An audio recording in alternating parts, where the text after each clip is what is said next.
Hey, what's up? Welcome on back to my channel and welcome to another episode. We haven't done one in a little bit, but you've made it at last to read it or yeet it, move it or lose it. If this is your first time on my channel, my name is Emma and we're going to be perusing these shelves. Well, actually, I've already perused them and now it's our chance to see if we're going to lose the choices that I've picked off in this version of Read It or Unhaul It, which I have tried to combine with my no book buying ban, no books for 2025, which thank God that that's coming to a close because obviously I didn't do super well, hence the nature of this video challenge. So you guys know that this started out of a motivation to try to take down the huge bulk of my home library so that I wouldn't have to move the whole entire, I don't even know how many pounds this actually would be, but it's too much.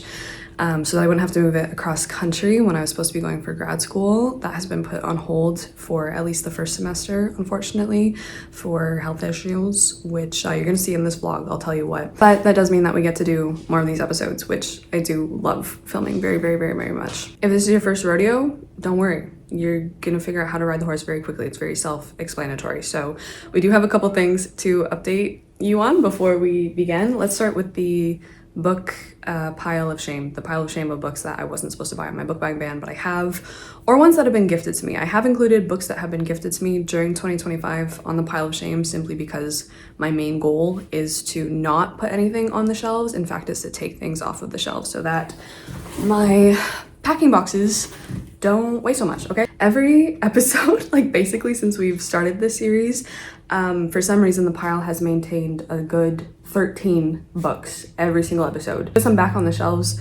and inevitably we get back to 13. So at the end of last episode, I don't know how many weeks ago it's been, we were at 13. So this is our stack of 13 books.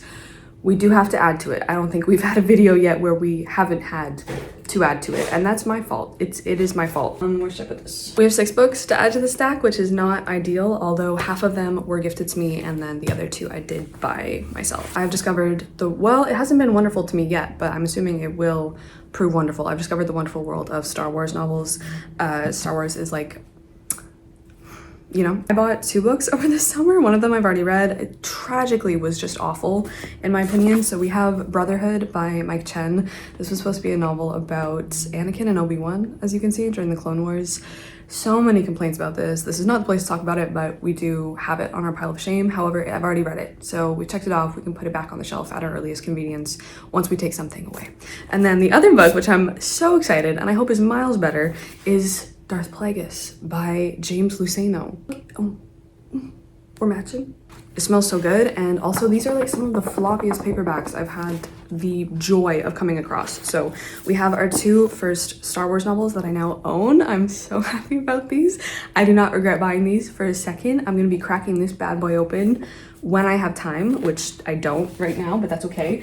And then the other 2 were gifted to me by the Bookman from Book of the Month. I hope you guys know the Bookman. I never get a chance to speak about the Bookman anywhere because I don't know where I would, but I love that. I love that guy. So Book of the Month gave me Red City by Mary Lou. Look at those sprayed edges. Wow. I loved Mary Lou when I was a teenager. I loved her Legend series so much.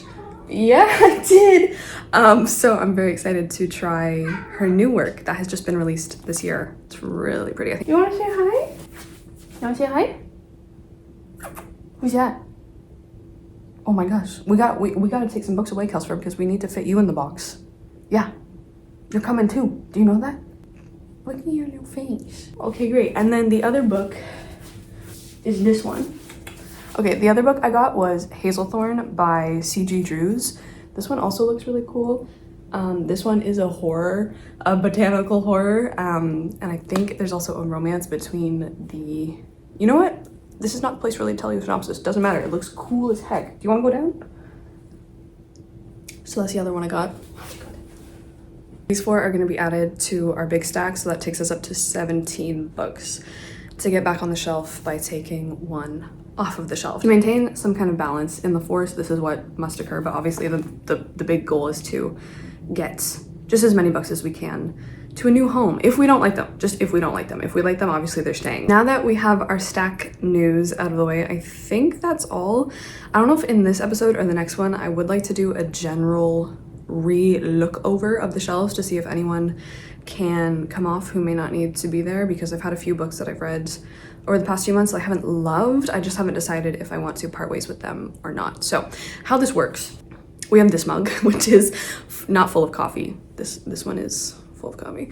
This one is full of potential unhauls, little treats that may not stay on my bookshelves once I've had the chance to try them out or sample them. So in here I've put the names of any books that I think may be unhauled. I get gifted a lot of books from publishers, from different people. Obviously in my life, everyone knows that I kind of enjoy books and such, so some of them just aren't to my taste. Some of the ones in here I've just had for way too long and I haven't read them for like years, and it's like, well, why am I not reading them, you know? So hi. If I pull one out of here and I don't want it, it goes into the unhaul pile. I just basically donate it. I love donating them to little library boxes. In my hometown, we had an episode where I did that with my brother, which was really fun. I think in the next one, that's what we'll be doing because we have a big stack now to donate again. So once we take one off of the shelves, we get to put one from the pile of shame back on the shelves. But if I read the whole thing and obviously love it and want it to stay, I don't get to put anything back on the shelves. Okay. I think you're now good to go, and this is where I will leave you for now because I've actually already filmed the whole entire week, so you're about to see that. And I do just want to mention, yeah, have not been feeling well. Okay, so this whole vlog is just me looking like a ghoul because I feel like a ghoul. Okay, have fun. I'll see you soon. Welcome to Halloween Eve. I'm starting off the special episode of Read It or Yeet It. I don't know how many spooky books we'll be reading in this edition, but we will try. I know it looks quite dark in here, but it's actually only just gone 5 o'clock. So the clock's changed very soon and it is about to get dark, but it is just absolutely perfect outside right now. It is raining.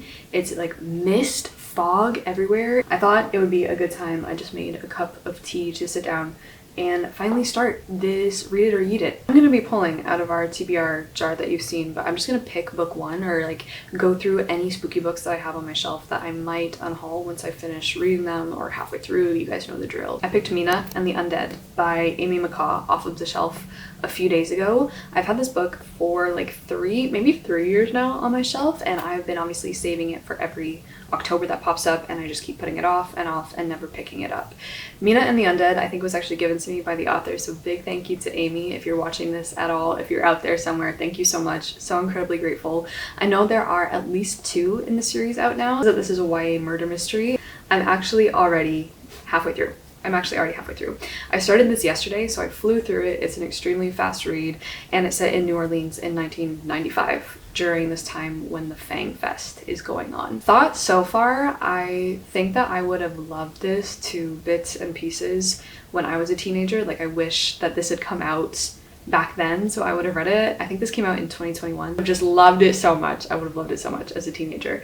Now I'm still loosely enjoying it. It's very fast paced, very easy to fall into, very easy to get like halfway through in only 2 sittings.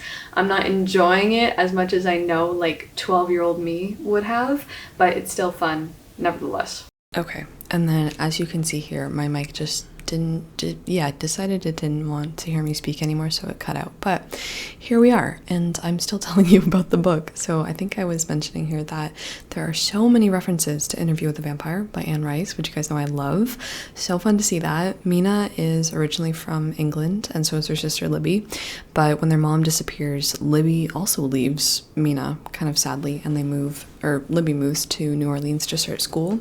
So this takes place over the summer break when Mina comes to stay with Libby, and Libby gets her a job at the manor or the mansion that I thought was actually a movie theater. It turns out it's not. It turns out it's like a haunted house that reenacts different scenes from horror movies, so it's like an interactive haunted house, if that makes sense. So Mina gets a job there, and that's where she meets Libby's roommate, Jared, who is also just as obsessed with horror movies and vampires and the Vampire Chronicles as Mina is. So they really like hit it off, and there's like a romance subplot here too. It's just like fun. It's fun YA. I think I was also mentioning that the mystery was pretty interesting when the first body is presented and people start dropping dead. The first victim is found inside the, what is it called? I think it's called the Mansion of the Macabre. I started to feel like, ooh, I really know who like it was gonna be, who my suspect was. And we do have like a good cast of characters, I think, to pick from. But then as I kept reading, I was like, oh, like snap, I do not know who it is now. There's a lot of parallels in this book as well, which is cool. We have like Libby and Mina, who are sisters, who are a bit estranged. They have this big thing between them that they're not really talking about. And then at the same time, Mina actually learns about two brothers in New Orleans. I don't know if this is a true story or not, but they were two like vampire brothers who were turned vampire, and then they wanted to like keep turning people vampires. So like we get like parallel myths of vampire siblings in New Orleans around the late 1800s, I think. So it was really fun. Anyway, I think I will just stop her in her tracks because you can't hear her anyway. So let's just keep reading.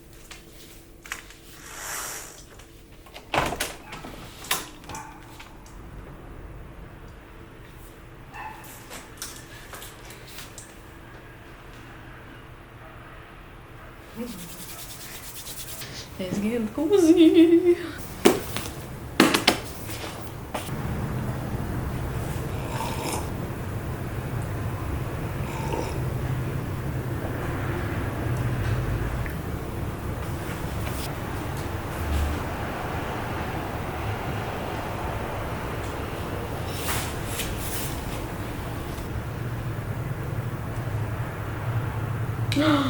$160 pages in, I feel like I think I know who it is. I think I know who it is. I think I must know who it is. I think I know.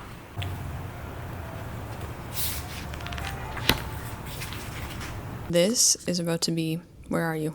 This is about to be the lowest energy update I'm ever gonna give you. I'm looking very drained, feeling depleted, just absolutely depleted, run over.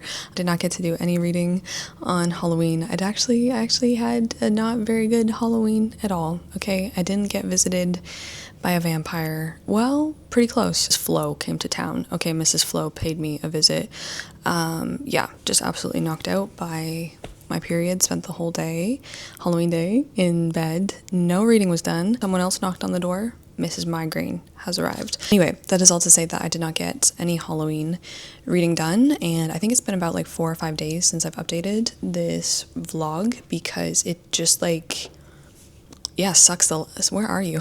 Where's the camera? Sucks the life out of you. Just end up looking and feeling like a ghoul and trying to recover from it for like a week afterwards, which is just so not ideal. I am gonna go get my iron levels checked at my earliest convenience. Wanted to get on here, film more of this vlog because like it just sucks being taken away from what you want to do, what you also like need to be doing. Like this is my job. I don't like going so long without like updating or uploading. Speaking of vampires, I did actually finish Mina and the Undead the day that you saw me reading it. So I actually finished it before Halloween, which was great.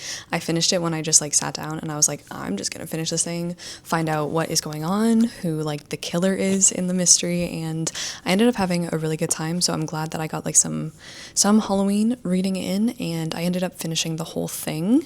Now that I'm done it, I think, I don't know, I'm a little bit conflicted. I'm leaning towards one of the read or yeet options, so let's just go over what happened. Once they like find the first body and then like the second body, things start to unravel so quickly. And you know how I was saying that like, oh, I totally know who this person is who did it? No. The first time I told you that I thought I knew who it was, that was actually who it was. But the second time when I was like, oh, I've got it figured out now, I know 100% who it was, no, I was wrong. I was actually right the first time. I should have stuck with my instinct. Wow, the pace moves at like breakneck speed afterwards, and near the end, things just are like incredibly frantic and fast-paced, and we have so many reveals and so many twists. I think way too many twists, honestly. And there should have been like one dramatic kind of ripping off of the curtain instead of like so many different twists and turns that the book incorporates at the end. But nevertheless, I did really enjoy it. Learned a few things about some myths from New Orleans, which was fun, and the references to Interview with the Vampire just keep coming, and they just keep coming. And I just really enjoyed a lot of aspects of this, honestly. What did I miss from this? I think I wanted, honestly, a little bit more atmosphere. I think a lot of the descriptive elements in this book is really only present in like split second sequences when we're moving from one scene to another, which is a shame. And also like getting around in this book and like moving even from like outside of a house to inside of a house, for example, it's just done so quickly that at times you're just like, wait, how did we get where we are now? Or wait, how is that person sitting on a couch? Like we're kind of missing those connective elements. I would have liked a lot more description to help us out in that manner, but also just a lot more description so we get much more atmosphere of New Orleans and like all the places we're going to, because we visit a variety of cool locations in this book too in New Orleans. So I would have liked a lot more of that. I did enjoy this, a very quick, fast-paced read, but as I said, I would have enjoyed it so much more if I were just a little bit younger. I would have enjoyed it so much more if I was just like 12 or 13 or 14. Ultimately, I'm leaning towards keeping it, shelving it, moving it, shall we say, like putting it back on the shelves and letting it stay there, letting it live with me, because would I read it again? I don't know. It's the kind of book that I would like to loan to someone like this in my life or someone younger in my life. I would give it a solid 3 stars for me at the minute, knowing that my younger self would have given it like 4 stars. I think we're going to keep our first book, which means we do not make any progress, but Mina and the Undead, I think you're staying. I think I'm happy with that. That means that nothing goes back on the shelf from our book buying ban pile that I need to shelve, and we just pick another book, which I actually did. Finish Mina and the Undead on the night before Halloween. I actually picked off 3 books from my shelf to choose from for my next read, so I will tell you what they are, and I did actually start one of them. So the first book that I picked off is The Manual of Detection by Jedediah Barry. This one looks so interesting. I'm in love with the cover. The reason that it's on here is because this is about a detective who tries to solve a crime in dreams, like through people's dreams. And you guys know how I feel about books about dreams and dream sequences and dreaming. In fact, we've already had at least 1, maybe 2 books in the Read or Unhaul episodes that have featured dreams and that I have let go of because of the fact that they are about like the unconscious world. Still haven't really been able to formulate why I dislike dreams and dream sequences and books primarily set in the dream world. Probably figure it out and put it in better words for you if I sat down for like 5 minutes and thought about it, but I just don't like it. And the next one I picked off was Phantasma by Kaylie Smith. This one I put on my October TBR specifically for this video because this is like a spooky Halloween October read. It's actually now November, but that's okay. November is also a spooky season. And you guys commented that, oh, Emma, I don't think you're gonna like that one. So that's why I picked off Phantasma. I believe this is it fantasy? The synopsis really reads like Caravel by Stephanie Garber. I don't know if that's true or not. And then the last one I picked off was Undermajordomominor by Patrick DeWitt. I got this one from a book box years ago, and I've never picked it up. I thought the cover looked super intriguing. The synopsis mentions like a castle, this guy moving out to be the Majordomo of someone who works there, and general weird things going on. I don't know if it like screamed gothic at me. I know it's like a described as a dark comedy of manners. 3 I picked off, and I did already start one. Can you guess which one I picked? I ended up picking Undermajordomominor. So I picked this guy up, and guys, what the hell? I do kind of see why someone got rid of it themselves in the first place and put it in a little book box, because just from the first page I was a little bit put off, I'm not gonna lie, because of the writing style. Here is what the synopsis says. Lucian Minor, Lucy, is the resident odd duck in the hamlet of Bury. Friendless and loveless, young and aimless, Lucy is a compulsive liar, a sickly weakling in a town famous for begetting brutish giants. Then Lucy accepts employment assisting the majordomo of the remote, foreboding castle Von Aux. I don't know. Soon discovers the place harbors many dark secrets, not least of which is the whereabouts of the castle's master. It is an adventure and a mystery and a searing portrayal of rural alpine bad behavior. Rural alpine bad behavior? So in immediately. I think that's what got me. I think those were the words that got me. I think those were the words that trapped my soul. I got 101 pages through. When did I read this? Also the day before Halloween. So I was like a reading machine that day, apparently. But I got 100 pages through. It was pretty quick to read. It was pretty quick to read. That's it. That's my last straw. The chapters are very, very short, but man, two things that stuck out to me immediately. I do not really mix or mingle with the writing style, and second of all, I hate Lucy. I hate the protagonist, Lucian Minor. I just do not want to read one more lick about him, okay? I don't want to be here. Writing was just a bit much, frankly. Lucy had been sitting in the shade of the anemic plum tree, marking the inscrutable industries of an anthill, when his father had called to him, painting with the paintbrush, his bristles formed to a horn. He experienced a dipping melancholy. He dissected the purposelessness of this feeling. A lot of that is tied in with the characterization of Lucy, our protagonist, as he's leaving this village because he's got a job at the castle. He's very full of himself. Like, he thinks quite highly of himself. Did not want to be around this Lucian guy, which, like, typically if I don't like someone in a book, like, that's fine. Like, who cares? If comedy of manners is maybe not really my thing, I didn't find it particularly funny, and I could tell like parts of it were supposed to have some humor, and I was just like, I think what I was really interested in is that it seems very hard to pinpoint what time we're in, because when we're in the village, I'm like, okay, is this like the medieval times? Because it seems very far back, and like there's no technology seemingly, and like the things we're talking about could be from any time period. But then Lucy is like, okay, I'm gonna go catch the train, and all of a sudden you're kind of pulled into this like, oh, we have trains, interesting, what time period is this, where are we don't even know where we are.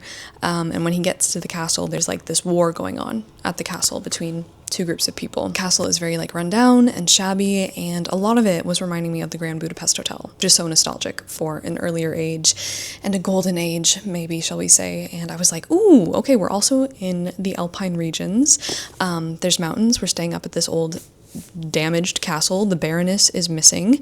But yeah, even with all of those things I was like really interested in and are up my alley and was reminding me of one of my favorite films and like screenplays, I was just like, nah, not enjoying it. I made it 100 pages in. I was thinking of maybe trying to get through a little bit more, but I'm not enjoying it. I think we have our first yeet of the video. We have our first farewell. To put something back on the shelf now, and then we get to pick a new book with our mug, because this one I just picked for myself for some Halloween spooky reading. Say goodbye.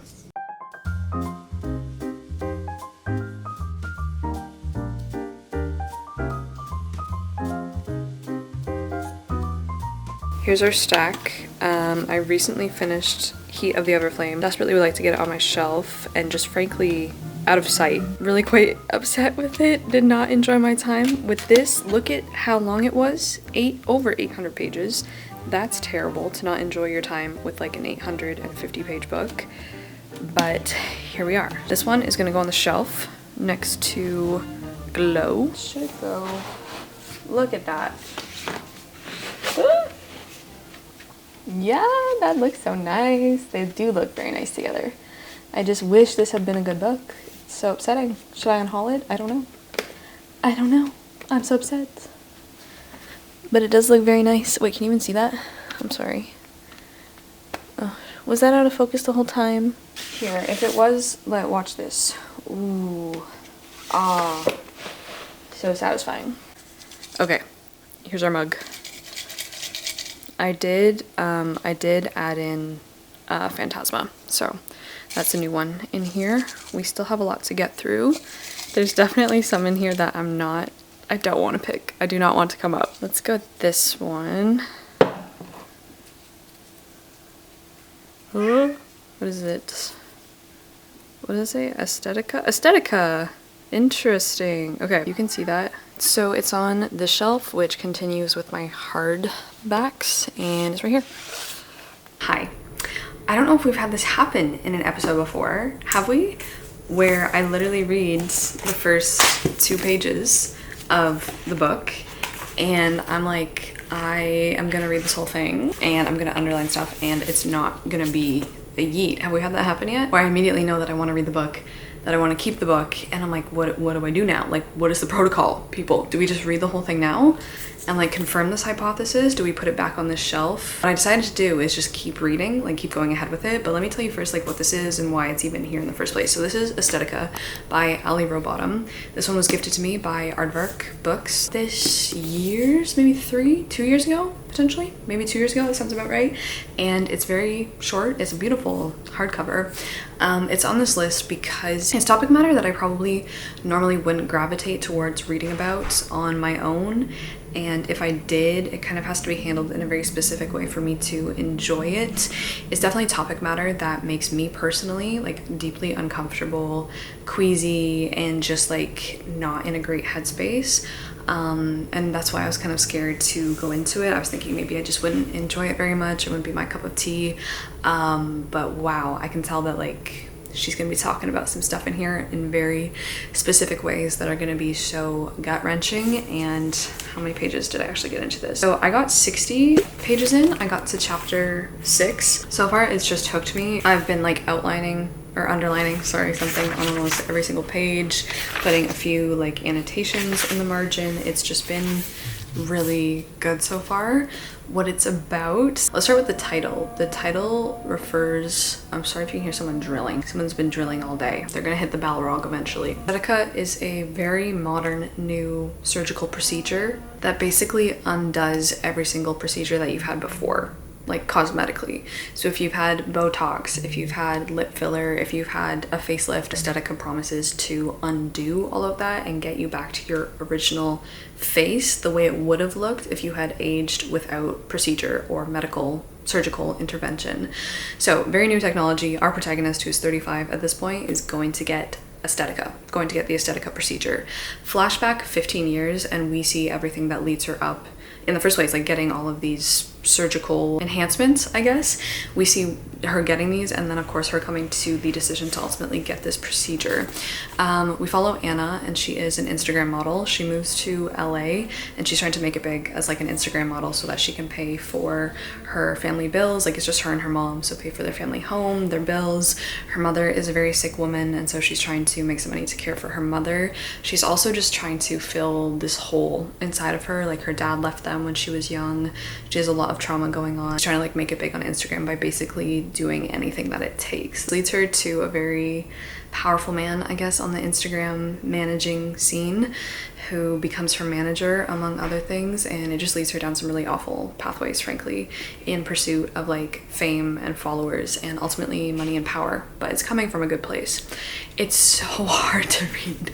It is so hard to read. It's so hard to read. Like this is all about how people look, the pressure obviously that's placed on women in particular in society to look a certain way, how those standards are always changing. You see Anna like chasing them even as they're changing, like right before her very eyes, to like this ideal that she can't ever meet, but that she's trying to compensate for in like procedures she's having, and more often than not procedures that she's pressured into by people like her manager. This book is also about female pain in terms of not only like the procedures themselves, but also like self-care. Self-care is so much of the time just like violence, whether that's like waxing or getting your eyebrows threaded or something like that. It is a self-inflicted violence based off of society's preferences. On the other hand, you also have the very real pain of like women who are medically going through something that is ignored or not researched, not funded, not talked about, and then of course gaslit in actual doctor's appointments. So it's hitting really close to home for me. There's a number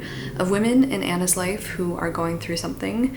They know something is wrong with them, but they're being dismissed, or their pain isn't being obviously understood or looked at. And then you have Anna, who is being pushed like pills and procedures and obviously voluntarily undergoing pain in a different capacity for a different outcome. And then you have like, for example, her mother who's very sick. Underlined so much, there's so much symbolism, there's so much conversation going on here. And on the other hand, I'm like, do I want to keep reading this? Do I want to keep reading this for this video? I don't know, because it's making me, it's really affecting. It's so affecting. Definitely not going to be eating this one, so I'm like, what do I do? I think I'm going to keep reading. It's not a terribly long book, but yeah, this one is just topics that are very, you know, any mention of them, any discussion about them, they create tension and chip away at this like rage inside of me. It's a lot to read, and the way the author writes about it is so honest and heartbreaking. And like, you don't like Anna very much as a character because she's like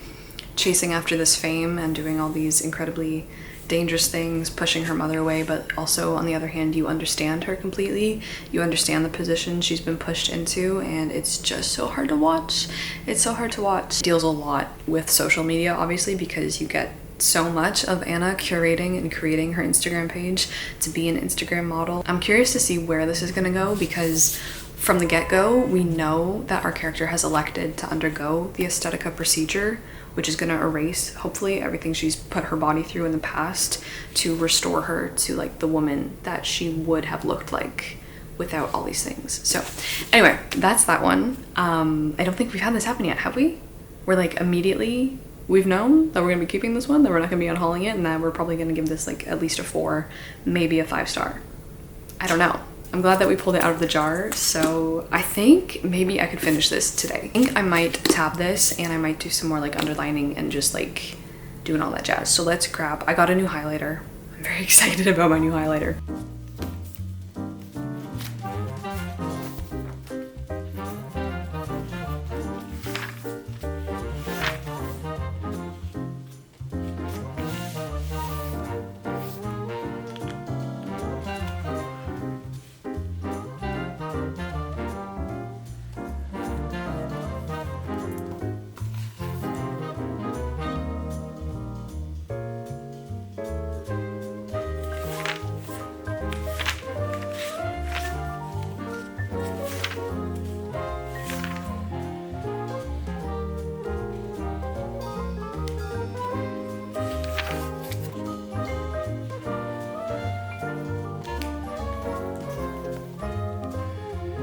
Sun is going down, so the lighting's all over the place, but holy moly, I've made it 168 pages into Aesthetica, and it's getting hard to read. It's getting hard to read. Like, the content is really upsetting, and yeah, it's just very upsetting to me. Aesthetica like keeps flicking back and forth because you have the present timeline when Anna is 35, like the night before getting the Aesthetica procedure, and then it also flips back to her past, and we see her move from Houston to LA, I think is after high school, and you see her just like basically getting preyed on by so many different people for so many different reasons, and the whole time she just like wants her career to take off as a social media model, and also at the same time like her mother's getting progressively sicker and sicker. So it's just like awful to read about. Sentences like, you didn't have to write them. You didn't have to write them. My mother's apologies were punctuation and had been for as long as my memory. The word sorry was a tick. Oof, just so sad. And like, we get so many different perspectives from like girls who are in the same industry as Anna that she gets to work with, and like what they're going through and their health issues. And it talks about so many different kinds of like, I don't know, aspects of women's health that are just ignored or brushed over, and you see so many different women in Aesthetica struggling with their health, and the amount of substance abuse at the same time that is going on. Substance abuse in terms of like probably what you're thinking of, like drugs and alcohol, but also drugs, like pharmaceutical drugs that are parroted to people, as well as like different procedures, and it's just so hard to read. So I think like I want it to be over, honestly, at this point. Like, I would like it to be over because it's just making me kind of sick to my stomach. It's really well done, but yeah, I do feel sick to my stomach. There's like a lot of really hard things to read in here, a lot of really hard scenes. It's just deeply uncomfortable and upsetting. Like, how much money goes in to making people not love themselves is so enraging. It's so enraging, and it's so easy to fall prey to like the pressure that, you know, society and huge companies push on everyone to look a certain way or to be a certain way. Ultimately, I don't know where this is going. I do know a little bit now what's happened in the present timeline with like the Aesthetica procedure, so I don't know how this book is gonna finish up. I'm just gonna finish it tonight, to be honest. It reads very quickly, so I'm just gonna sit down probably right now and finish up the last, like, I think it's less than 100 pages. So that's what I'm gonna do. I'm not really looking forward to it, to be honest. Let's finish it so we can just be done with it. It's still very good though. Guys, I need to walk this one off. Just finished Aesthetica. Big oof. The last third of this book was probably the hardest to read, just like absolutely devastating. Yeah, I don't know if I would have finished this book or like picked up this book if I had known fully what it entailed and what it had in store, because of the just like mindset that I'm in right now and what I'm struggling with personally. It's just, this was so difficult to get through and to read, and I'm just like emotionally exhausted. I feel like I need to wash this book off of me. I'm very much looking forward to moving on to our next read, honestly, in this video, just so I can like my brain into some other book now, because this was really deeply affecting. I think in the end I am gonna give it 4 stars. It's not a 5-star read like I maybe initially thought it could be. I do think there were some things that just like, you know, it's just not all the way a 5-star read for me. Still a fantastic book, talking about so many important topics, and I seriously feel sick to my stomach. Not to say that the book is entirely without hope or yeah, anything like that, but wow, very hard to read. I think we're gonna put Miss Aesthetica back on my shelf. Whether I ever read it again remains in question. I like to have books on my shelf that like once I've read them, yes, I would probably reread in a few years, but with books like Aesthetica, it's also important to me to have books on my shelf that like I think are, you know, important, talk about topics I'm interested in. And even if that means I'm probably never gonna read it again, if I ever want to like talk about this book in a video or make, you know, I don't know, talk about it, write about it, do anything with it, that's important to me, that like it's on my shelf and that it makes up the bulk of what I read. I'm literally feeling so nauseous. I'm feeling so nauseous and anxious. I think a lot of it is from the book, like so incredibly powerful. Once again, book number 3, we do not get to put anything from the pile of shame back onto the bookshelves. We just get to put this guy back and then pray that the jar that I'm seeing fireworks. There's fireworks. What is today? Maybe that's a good sign that we can pick a new book that is gonna not make my stomach so in a knot.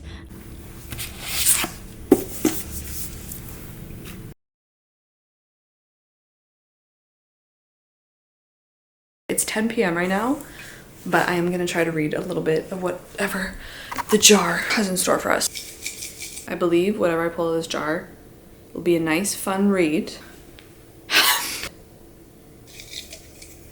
Oh shoot. Okay, I have this.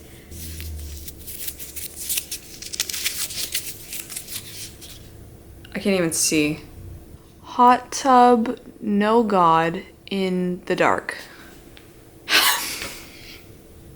Oh, no, Mr. Monk. This is exactly everything I asked you not to do. Initially put this down, like I've tried to read this before and I put it down partly because of the distress that it was causing me and because it was just making me a little bit sick to my stomach and I was not in a good headspace to be reading something like this. Why would they do that to me? I don't know. Will you guys allow me another skip? I get one skip like every couple of episodes because I used to skip, I think not in the last episode but the one before, to skip Little Life. I left off on a chapter of an amusement park designed to euthanize children.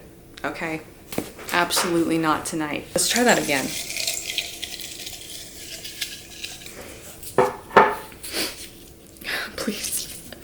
Please be merciful. What does that say? Phantasma. Phantasma. That's fine. I mean, we can give her a go. That's okay. We got Phantasma. It was in the pile for this video anyway. Just picked the one right next door, which is kind of funny, so I guess let's go for this now.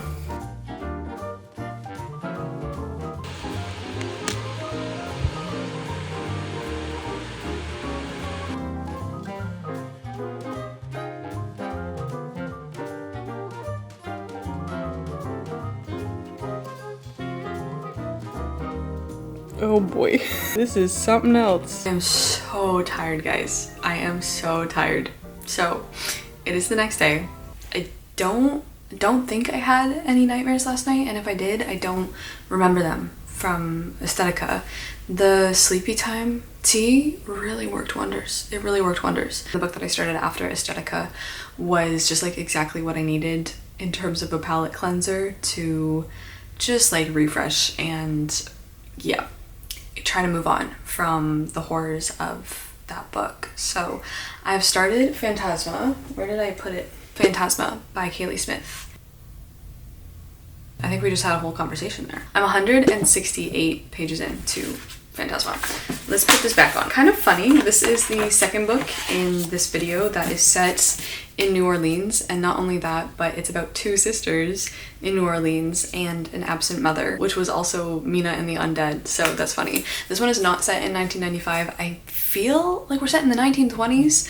It's kind of hard to tell where we are. It's never explicitly stated. And as you can probably tell from our little eyeball conversation, it's not going great. It's not going very well. Like, it's definitely distracting me from what I've read before, which is great. But as a book itself, like, it's so far extremely mediocre. It's extremely mediocre. So I'm having a lot of problems with it, and I think you guys were right who commented, like, you're probably not going to enjoy this one. So when I imagined that it was like Caraval by Stephanie Garber, it definitely is. I would probably pitch it right now as most like Caraval, The Night Circus by Erin Morgenstern in premise. What else would I describe? Oh, Kingdom of the Wicked by Carrie Maniscalco, which I read and also really didn't like that one. I don't know what's going on. Let me tell you the basic premise.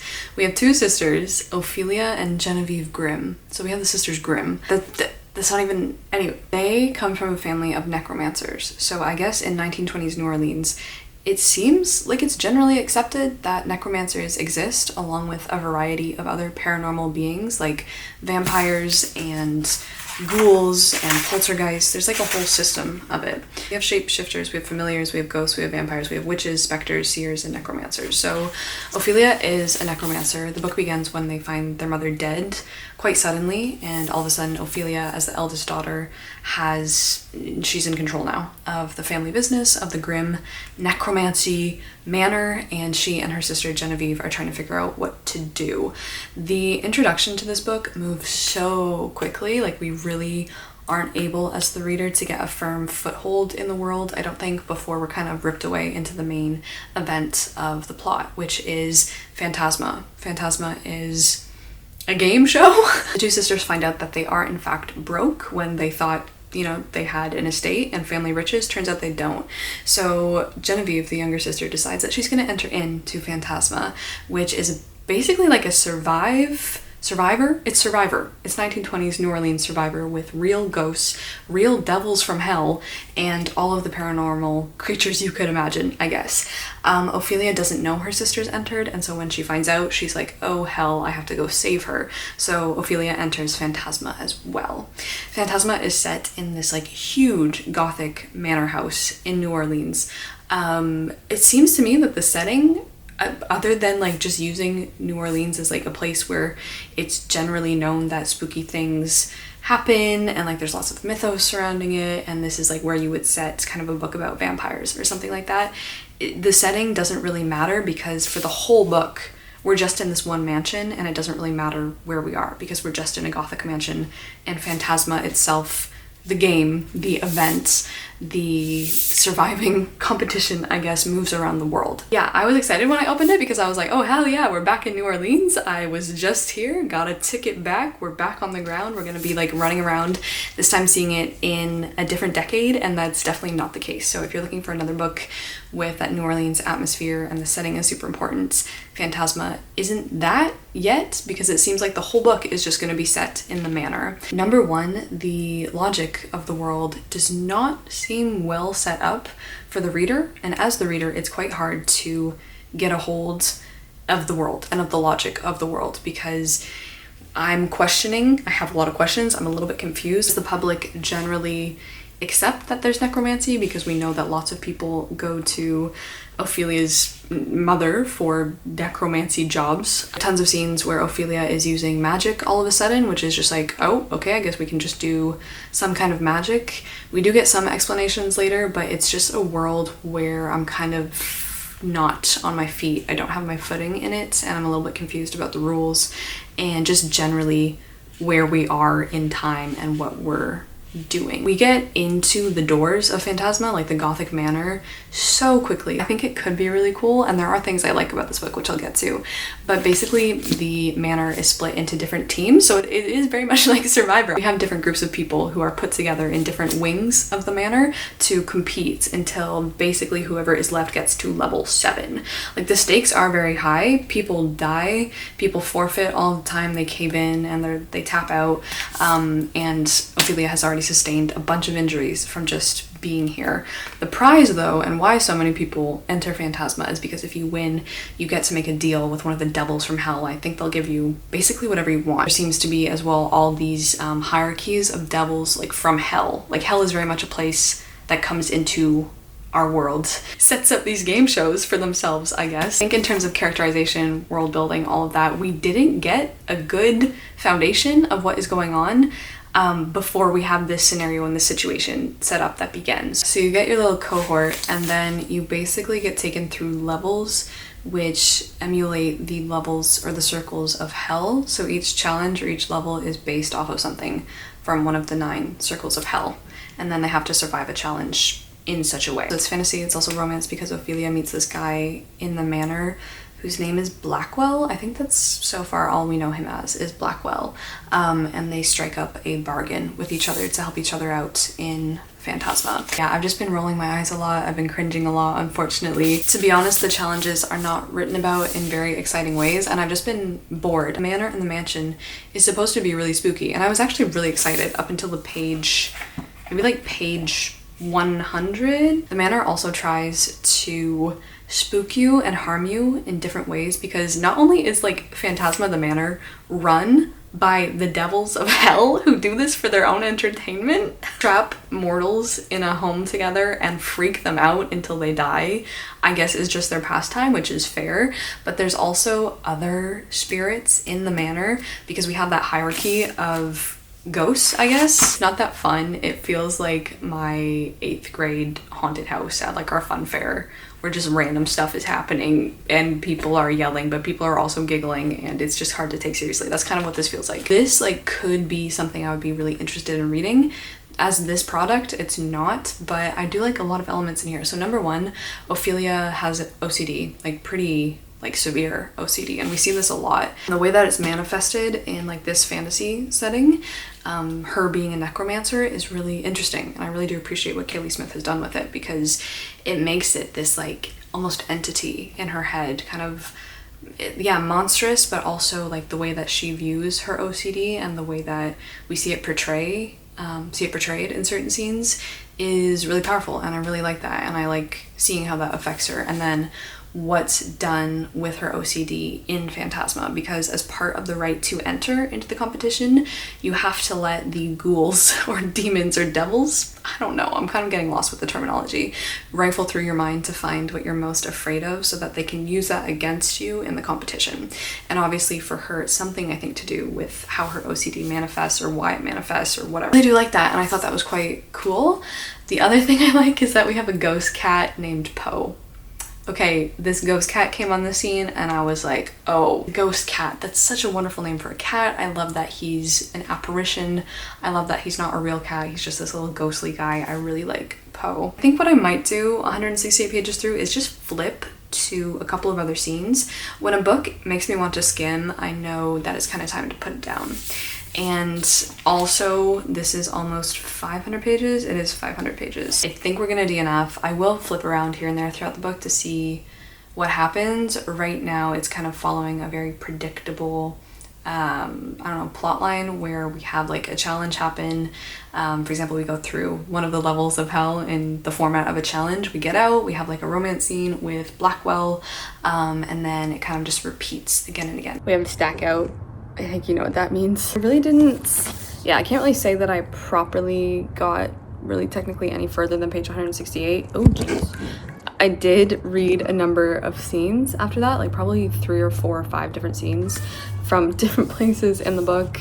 I also found out what the ending was, what the twist was, and like spoiled myself for that stuff. Kelsfer is going crazy. I just wasn't very impressed. I didn't really have a good time with this, and I feel so good, like so fine letting this one go. It doesn't need to come with me. It does take up a good amount of space on my bookshelf, so Phantasma can go in the UNHAUL pile. Cool. Yeah, this one is not really a big recommendation for me, to be honest, but I did like a few aspects in here for sure. They're gonna make some friends, they're gonna find some new people to love them. Daylight savings is very hard on cats, okay? He's really upset because he thinks it's much later than it actually is, so he thinks it's time to ask for dinner. It's really not. He actually has another hour and a half. Oh boy. This is the pile at the minute. I do always like prioritize usually putting stuff on my shelf that I've read from the pile because I like to see my accomplishments, if you will, on the shelf. So the only other book from the stack that I've actually finished all the way through, I think, is, oh boy, Brotherhood by Mike Chen. This is a Star Wars novel. I read this over the summer into September, I think. This was actually really not good at all. I was actually really disappointed and really upset with this. However, because it's a Star Wars novel, I kind of just want to keep it. It's also the best floppy paperback, which just makes it even more tragic that it wasn't good. I love Star Wars so much that I kind of want to keep it, even though I don't think it was a good novel. Like, I just love Star Wars so much. So much.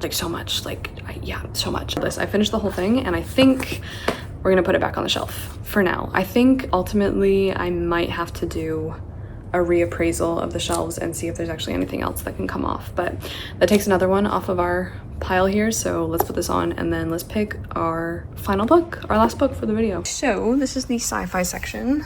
Hopefully what I would like to do, oh my god, what I would like to do once I eventually get enough Star Wars books is definitely have a whole Star Wars section of my bookshelf. That would be my dream. Anyway, so what is out of here right now? Is there something out of here?